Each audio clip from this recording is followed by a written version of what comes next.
criticar, a irritar. A Bíblia diz que Penina vai irritar tanto a vida de Ana, vai aborrecer tanto com as suas perseguições, que quando chega o tempo em que, durante o ano, Elcana tem que subir ao templo, ao tabernáculo, para sacrificar ao Senhor, porque 3 vezes ao ano Elcana subia para o tabernáculo em Siló para sacrificar ao Senhor. Eram 3 festas que costumeiramente aconteciam durante o ano: a festa dos pães asmos, a Páscoa, a festa do templo e a festa das semanas. Aí a Bíblia diz que quando Elcana subia, era nesse período exatamente que ele se juntava, reunia seus filhos e as suas 2 mulheres, e Ana por sua vez, com cabisbaixa, tristonha, angustiada, agora sem ter filhos, tendo que suportar estar ao lado do seu marido, acompanhado de uma outra mulher que tinha vários filhos do seu marido,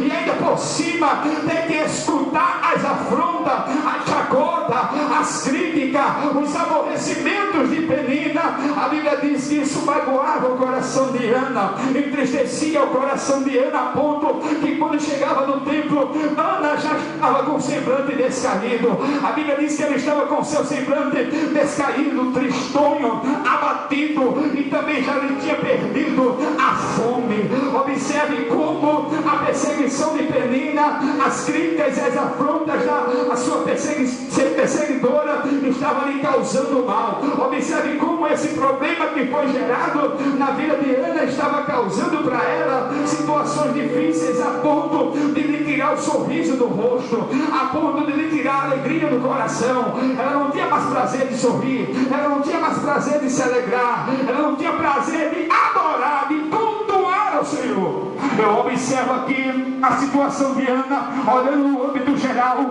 Quantos de nós aqui nesta noite também, muitas das vezes, devido aos problemas que temos e que surgem na nossa vida, a gente também fica com o semblante descaído, abatido. Quantas vezes o inimigo ele tenta tirar o teu louvor da tua boca, o teu sorriso do teu rosto, a tua paz, o teu sono, o teu apetite. E quantas vezes o diabo levanta aqueles que a ele dão lugar para tentar roubar a tua felicidade. E muitas vezes está eu e você como Ana, cabisbaixo, tristonho. Quando eu olho no contexto do texto, ter filhos naquela época, irmão, era algo que ajudava, era algo que favorecia as famílias, porque os filhos eram fonte de emprego, fonte de renda, fazia parte do Estado, garantia uma prosperidade financeira da família, além de dar as raízes, a descendência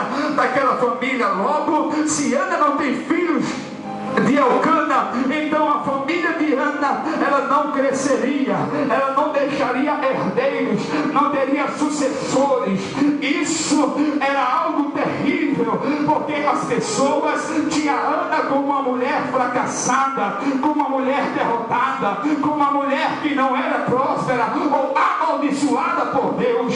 Logo, seu marido Elcana, mesmo tendo a oportunidade de ter outra mulher para lhe dar filhos, mas a esposa oficial não lhe dando filhos, ele era criticado, pastor, nessa esquina, falavam mal dele nas rodas dos amigos, dos vizinhos, aonde ele chegava. Parece-me que eu vejo quando Elcana saía de casa para ir trabalhar, para ir para o trabalho, ou quem sabe até mesmo para vir à igreja cultuar, as pessoas, quem sabe, apontando de longe e dizendo: olha ali Elcana, aquele que tem a mulher que não pode ter filho. Mas vê mesmo situação, o cara é crente, o cara vai à igreja, é um homem que tem compromisso com Deus, a mulher dele é estéril. Eu observo as mulheres da rua, do bairro, da igreja, olhando para Ana e dizendo: oxe, essa daí, misericórdia, é estéril, não pode ter filho. Aleluia. Bem, quem sabe, irmão, todos estavam se levantando. O que me traz alegria é que, enquanto as pessoas só estavam olhando a esterilidade de Ana, a Bíblia diz que Deus estava preparando o dia do seu milagre. Levante a sua mão nesta noite. Eita, meu Deus, eu vou profetizar. Tem muita gente olhando as tuas esterilidades, tem muita gente olhando as tuas fraquezas, tem muita gente olhando as tuas debilitações, tem gente achando que tu vai cair, tem gente achando que tu vai parar, tem gente achando que tu vai desistir, tem gente pensando